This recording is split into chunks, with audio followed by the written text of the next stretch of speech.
Hi everyone, welcome to మనబడి. ఈ video సెషన్లో మనం పవర్స్ ఆఫ్ ప్రెసిడెంట్ కోసం క్లియర్గా చూద్దాం. సో ఎన్నో టాపిక్స్ చెప్పడం జరిగింది ప్రీవియస్ కూడా క్లాసెస్. సో 1 by 1 ఫాలో అవుతున్నారు అనుకుంటున్నాను. దానికి సంబంధించిన ప్లేలిస్ట్ కింద ఇచ్చాం, ఖచ్చితంగా వాచ్ చేయండి. మీ ప్రిపరేషన్స్కి అవి చాలా హెల్ప్ అవుతాయి. So powers of president.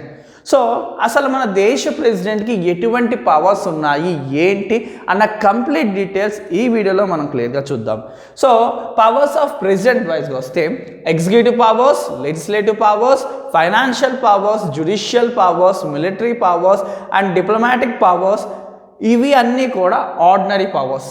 So right from executive powers నుంచి చూసుకుని డిప్లొమాటిక్ పవర్స్ వరకు కూడా ఇవన్నీ ఆర్డినరీ పవర్స్. ఈ ఆర్డినరీ పవర్సే కాకుండా ప్రెసిడెంట్కి ఎమర్జెన్సీ పవర్స్ ఉన్నాయి అండ్ డిస్క్రిషనరీ పవర్స్ ఉన్నాయి. అసలు ఈ పవర్స్ వల్ల ఆయన ఏమేమి చేయగలుగుతాడో ఏంటో 1 by 1 క్లియర్గా చూద్దాం. So first executive powers. So as a head of executive, so మన ప్రెసిడెంట్ ఆఫ్ ఇండియా ఏంటి? Head of executive. సో ఆయన ఒక హెడ్ ఆఫ్ ఎగ్జిక్యూటివ్ కింద కొన్ని అపాయింట్మెంట్స్ చేయొచ్చు.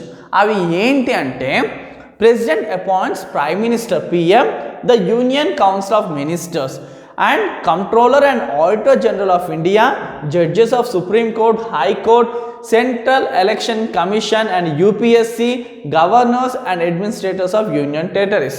సో ఒక ప్రెసిడెంట్ ఆఫ్ ఇండియా ఎగ్జిక్యూటివ్ హెడ్గా ప్రైమ్ మినిస్టర్ని అపాయింట్ చేయొచ్చు. అంటే ఏ పార్టీ ఎలక్షన్స్ అయిపోయిన తర్వాత ఏ పార్టీకి అయితే మెజారిటీ ఆఫ్ ఎంపీ సీట్స్ వస్తున్నాయో అప్పుడు ఆ పార్టీ వెళ్ళి మా ఎంపీస్లో ఈయన హెడ్ కాబట్టి ఈయన్ని మీరు ప్రైమ్ మినిస్టర్ అపాయింట్ చేయొచ్చు అంటే అప్పుడు ప్రెసిడెంట్ అపాయింట్ చేస్తారు. ఫర్ ఎగ్జాంపుల్ నరేంద్ర మోడీ గారిని చూసుకుంటే కనుక ఎప్పుడైతే బీజేపీకి మనకి మెజారిటీ ఆఫ్ సీట్స్ వచ్చినాయో అప్పుడు బీజేపీ పార్టీ ఎవరిని సెలెక్ట్ చేసుకుంది? వాళ్ళు ఉన్న ఎంపీస్లోని మోడీ గారిని సెలెక్ట్ చేసుకుంది. అందుకే మోడీ బీజేపీ పార్టీని రిప్రజెంటేషన్ చేస్తూ గవర్నమెంట్ ఫామ్ చేసి ప్రైమ్ మినిస్టర్ అయ్యాడు. అప్పుడు ఎవరు అనౌన్స్ చేశారు? ఇంతకీ అపాయింట్ చేసింది ఎవరు అంటే ప్రెసిడెంట్. అండ్ అంతేకాకుండా ఆ పార్టీకి సంబంధించి కౌన్సిల్ ఆఫ్ మినిస్టర్స్ కూడా ఆ ప్రభుత్వం ఫామ్ అయినప్పుడు సెలెక్ట్ చేసుకున్న లిస్ట్ ఎప్పుడైతే ప్రెసిడెంట్కి ఇస్తుందో ఆ ప్రెసిడెంట్ వాళ్ళందరినీ కూడా అపాయింట్ చేస్తున్నట్టు. So next controller and auditor general of India. So మన ఇండియాకి సంబంధించి కంట్రోలర్ అండ్ ఆడిటర్ని ఎవరు అపాయింట్ చేస్తారు? ప్రెసిడెంట్ ఆఫ్ ఇండియానే. ఇకపోతే సుప్రీంకోర్టు జడ్జెస్ అండ్ హైకోర్టు జడ్జెస్ని అపాయింట్ చేసే పవర్ అంతా కూడా ఎవరి చేతిలో ఉంటుంది? ప్రెసిడెంట్ ఆఫ్ ఇండియానే. అండ్ అంతేకాదు కమిషన్స్. సో యూపీఎస్సీ కమిషన్ సంబంధించి, యూనియన్ పబ్లిక్ సర్వీస్ కమిషన్ సంబంధించి, సెంట్రల్ ఎలక్షన్ కమిషన్ సంబంధించి కూడా అపాయింట్మెంట్స్ ప్రెసిడెంట్ ఆఫ్ ఇండియా చేస్తారు. అంతేకాకుండా రాష్ట్రాలకు సంబంధించి గవర్నర్ని అపాయింట్ చేసేది కూడా ఎవరు? President of India. ఈ గవర్నర్ ఏంటంటే స్టేట్కి సెంట్రల్కి ఒక మధ్యవర్తిత్వంగా చేసే విధానం ఈ గవర్నర్ వ్యవస్థ. సో ఆ గవర్నర్ని ఎవరు అపాయింట్ చేయడం జరుగుతుంది? President of India. ఇకపోతే యూనియన్ టెరిటరీస్ సంబంధించి అడ్మినిస్ట్రేటర్స్ని కూడా ప్రెసిడెంట్ ఆఫ్ ఇండియానే అపాయింట్ చేస్తారు. ఇలాగా ఎగ్జిక్యూటివ్ పవర్స్ అన్నీ కూడా ప్రెసిడెంట్ ఆఫ్ ఇండియాలో ఉంటుందంటే as a head of executive president of India ఎవరిని అపాయింట్ చేయొచ్చు? ప్రైమ్ మినిస్టర్ని అపాయింట్ చేయొచ్చు, కౌన్సిల్ ఆఫ్ మినిస్టర్స్ని అపాయింట్ చేయొచ్చు, and controller and auditor of ఇండియాకి సంబంధించి అపాయింట్ చేయొచ్చు, అండ్ సుప్రీంకోర్టు జడ్జెస్ని అండ్ హైకోర్టు జడ్జెస్ని అపాయింట్ చేయొచ్చు, అండ్ యూపీఎస్సీకి సంబంధించి అండ్ ఇలా కమిషన్ సంబంధించి కూడా ఆయన అపాయింట్మెంట్స్ ఉంటాయి. అండ్ అలాగే స్టేట్కి ఒక గవర్నర్స్ని కూడా ఆయన అపాయింట్ చేస్తారు. అండ్ అంతేకాకుండా యూనియన్ టెరిటరీస్ సంబంధించి కూడా అడ్మినిస్ట్రేటర్స్ కావాలి కాబట్టి వాళ్ళని కూడా ప్రెసిడెంట్ ఆఫ్ ఇండియా అపాయింట్ చేస్తారు. ఇన్ని అపాయింట్మెంట్స్ యొక్క హక్కు ఆయన చేతిలో ఉంది, అధికారం ఆయన చేతిలో ఉంది. హక్కు కాదు, అధికారం అనేది ఆయన చేతిలో ఉంది. సో నెక్స్ట్ పవర్లోకి వెళ్తే legislative power. The president nominates 12 members to the Rajya Sabha. He can also dissolve Lok Sabha. Prior sanction of president is required for initiating some bills in the parliament such as money bills, bills of formation and alteration of state. When parliament is not in session, the president may promulgate ordinance under article 123. So లెజిస్లేటివ్గా కూడా కొన్ని powers ఉన్నాయి. అంటే parliamentary సంబంధించి parliament ఒక విషయాలకు సంబంధించి కూడా కొన్ని పవర్స్ అన్నవి ప్రెసిడెంట్కి ఇవ్వడం జరిగింది. సో ముఖ్యంగా చెప్పాలంటే ఇందులో రాజ్యసభ అప్పర్ హౌస్. సో మనం పీపుల్ డైరెక్ట్గా ఎన్నుకునేది ఎవరిని? లోక్సభ ఎంపీస్ని. సో రాజ్యసభ ఎంపీస్ని మనం ఎన్నుకోము, ఇండైరెక్ట్గా ఈ ఎమ్మెల్యేస్ ఎంపీస్ వీళ్ళందరి సహకారంతో రాజ్యసభలోని ఎంపీస్ని ఎన్నుకోవడం జరుగుతుంది. ఆ రాజ్యసభ అప్పర్ హౌస్ సంబంధించిన ఎంపీస్లో 12 ఎంపీస్ని అపాయింట్ చేసి నామినేట్ చేసే హక్కు ఎవరికి ఉంది? ప్రెసిడెంట్ ఆఫ్ ఇండియాకు ఉంది. అండ్ అంతేకాకుండా లోక్సభలో ఉన్న ఏదైతే పార్టీ ఉందో ప్రభుత్వం రన్ చేస్తుందో దాన్ని డిజల్యూట్ చేసే హక్కు అధికారం కూడా ఎవరికి ఉంది? ప్రెసిడెంట్కి ఉంది. సో అంతేకాకుండా కొన్ని బిల్స్కి శాంక్షన్ చేసే కొన్ని బిల్స్కి ముందు ఆయన ఒక పర్మిషన్ కూడా తీసుకోవాల్సి ఉంటుంది. సచాస్ మనీ బిల్ సంబంధించి, స్టేట్ ఫార్మేషన్ సంబంధించి అండ్ స్టేట్లో నేను అల్టరేషన్ చేయాలి అన్నప్పుడు కూడా ఆయన పర్మిషన్ తీసుకోవాలి. అండ్ అంతేకాకుండా when parliament is not in session the president may promulgate ordinance under article 123.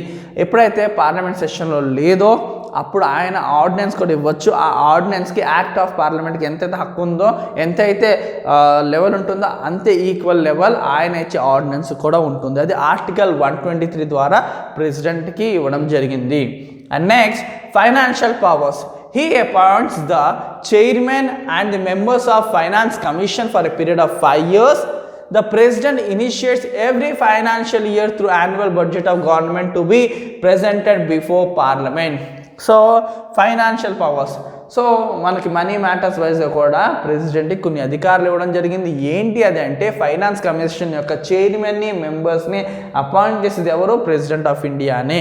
And అంతేకాకుండా ప్రతి సంవత్సరం జరిగే బడ్జెట్ సెషన్స్ ఏవైతే ఉన్నాయో అది ఫస్ట్ మొదలు పెట్టాల్సింది ఎవరు అంటే ఇనిషియేషన్ ఇవ్వాల్సింది ఎవరు? President of India.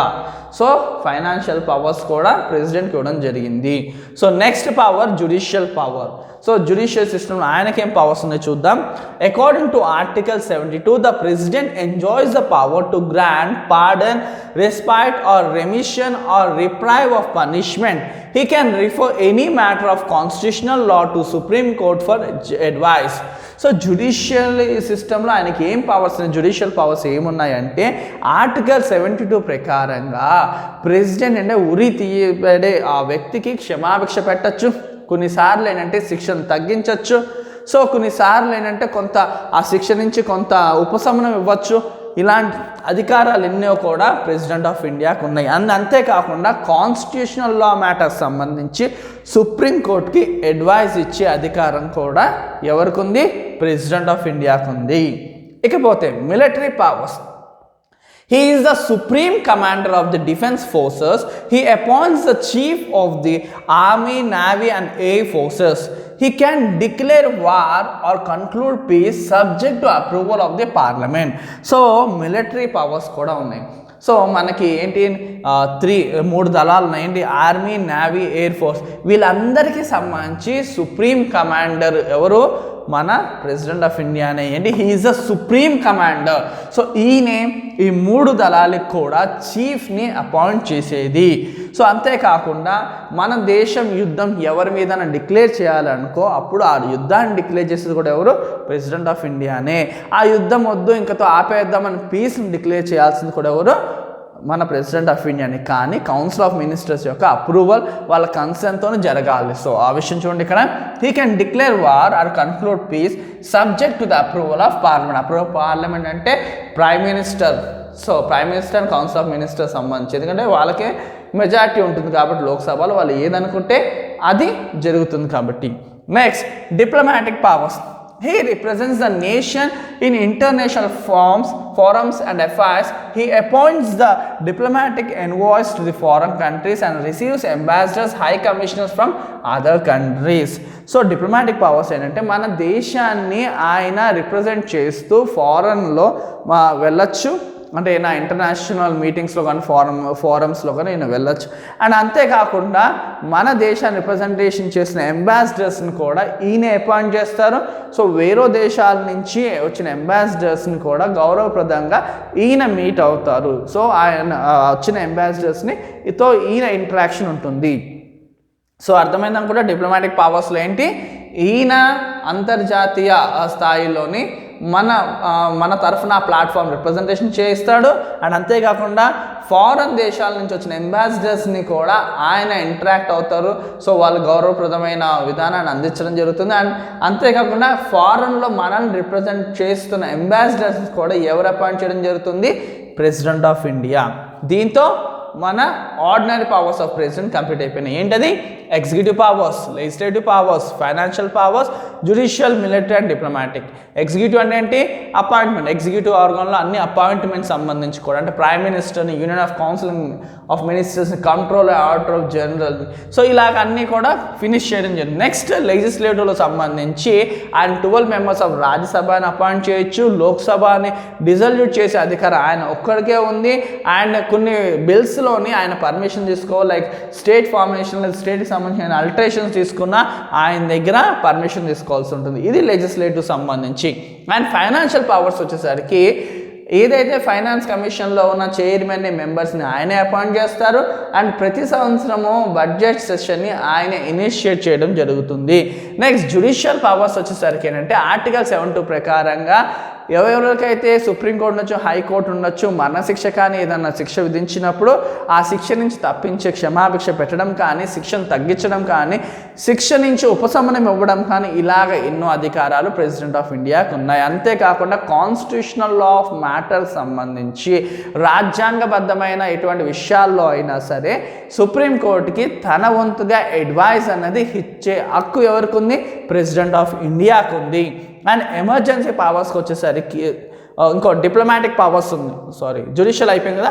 So military revision చూసుకుంటే కనుక ఆర్మీ, నేవీ, ఎయిర్ ఫోర్సెస్ సంబంధించి చీఫ్స్ని ఆయనే అపాయింట్ చేస్తారు. అండ్ డిప్లొమాటిక్ పవర్స్కి వచ్చేసరికి ఈయన అంతర్జాతీయ కేంద్రంలో, అంటే అంతర్జాతీయంగా మా కేంద్రం తరఫున, అంటే సెంట్రల్ సంబంధించి ఆయనే రిప్రజెంట్ చేస్తాడు ఇండియాని వెళ్ళినప్పుడల్లా. అండ్ అంతేకాకుండా అక్కడి నుంచి ఉన్న అంబాసిడర్స్ వస్తే కూడా ఆయనతో ఇంటరాక్ట్ అవుతారు. అండ్ ఫారెన్లో మన తరఫున అంబాసిడర్స్ని కూడా ఆయనే అపాయింట్ చేయడం జరుగుతుంది. సో నెక్స్ట్ మన ఎమర్జెన్సీ పవర్స్ కోసం చూసుకుంటాం. So emergency powers, the president of India has been vested with extensive emergency powers to deal with abnormal conditions. The constitution empowers the president to proclaim 3 kinds of emergencies to safeguard the unity of integrity. So what are the 3 kinds of emergency? అంటే national emergency, constitutional emergency and financial emergency. So emergency powers, so కొన్ని abnormal కండిషన్స్ని deal చేయడానికి మన president of ఇండియాకి కొన్ని powers అయితే ఇవ్వడం జరిగింది. So అవే emergency powers అంటే. ఎందుకు అంటే మన దేశ భద్రతను, దేశ ఐక్యతను కాపాడడమే ఈ ఎమర్జెన్సీ పవర్స్ యొక్క లక్ష్యం. అందులో 3 ఎమర్జెన్సీస్ ఉన్నాయి: national emergency, constitutional emergency and financial emergency.